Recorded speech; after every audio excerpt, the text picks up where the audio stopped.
Malam hari ini adalah malam, kalau boleh disebut, bergembira, tapi besoknya harus ada sedikit suasana hati sedih, ya, karena perjalanan salib Yesus. Tanda, kita mengenal tanda yang bisa menuntun arah kita. Misalnya, ada tanda di jalan raya, tanda lampu merah misalnya. Dan kalau kita berjalan ketika lampu merah tiba, kita akan celaka. Tapi kalau kita berhenti, kita selamat. Itu tanda berbicara kepada kita bukan dengan teriakan tapi dengan syarat. Di mana-mana kita bisa menemukan tanda. Bahkan dalam kehidupan kita pun juga ada tanda. Contoh, kalau kita berpisah dengan orang yang kita sayangi, kita berpisah, pasti ada tanda. Tandanya adalah yang kita lakukan, ada cipika-cipiki, ada salaman, ada pelukan, ada juga tanda yang bisa membuat kita sedih atau bisa menangis. Karena kalau perpisahan itu ternyata tidak bisa bertemu lagi.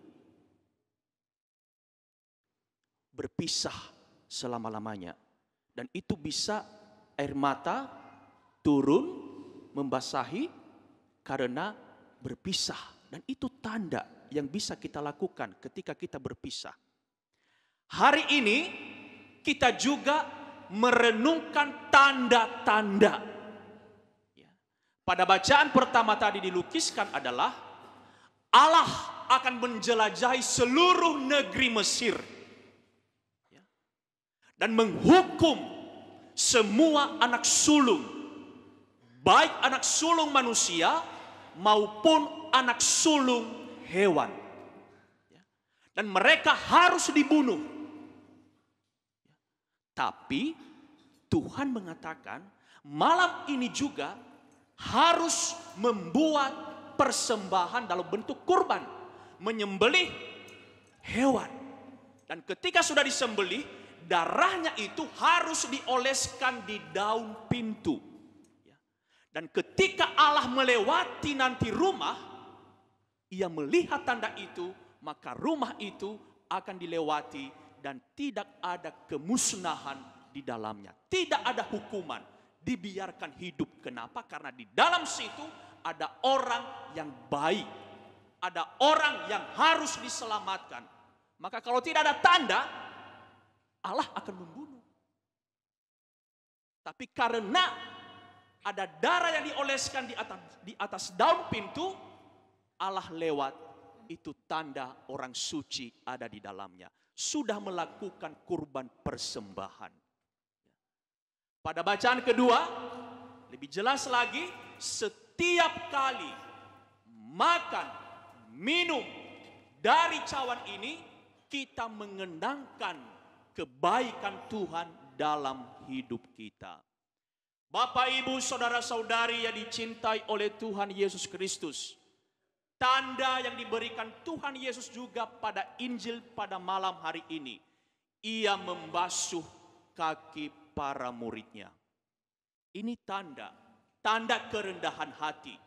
Ketika Yesus membasuh kaki para murid, mencuci kaki para murid, dia meletakkan hatinya di bawah kaki para murid.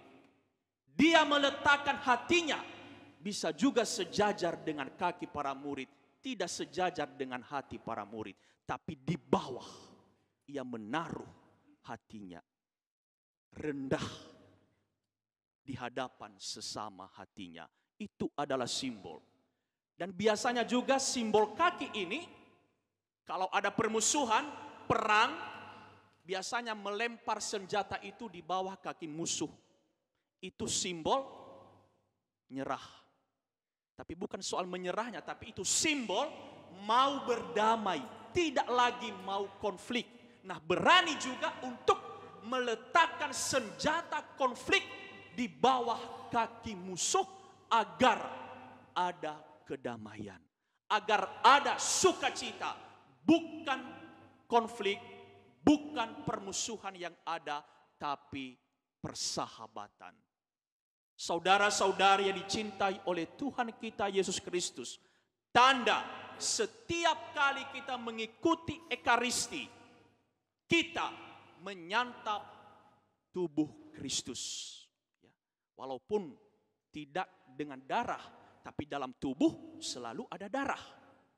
Dan ketika darah dan masuk dalam hidup kita, tubuh Kristus masuk dalam hidup kita, Yesus sudah menumpahkan darahnya dalam hidup kita, dan itu menjadi tanda kesucian bagi kita semua, sehingga kita akan diselamatkan oleh Tuhan melalui tanda bahwa Yesus ada dalam hidup kita. Pembasuhan kaki, merendahkan hati kepada sesama. Yesus pun juga berpesan, teladan sudah dikasih kepada kita, sekarang adalah giliran kita untuk saling membasuh kaki, saling merendahkan hati kepada satu sama lain, supaya kehidupan nyaman terjadi di antara kita. Pembasuhan kaki menyatakan kepada kita untuk saling mengasihi, saling mencintai satu sama lain. Tuhan menyertai kita.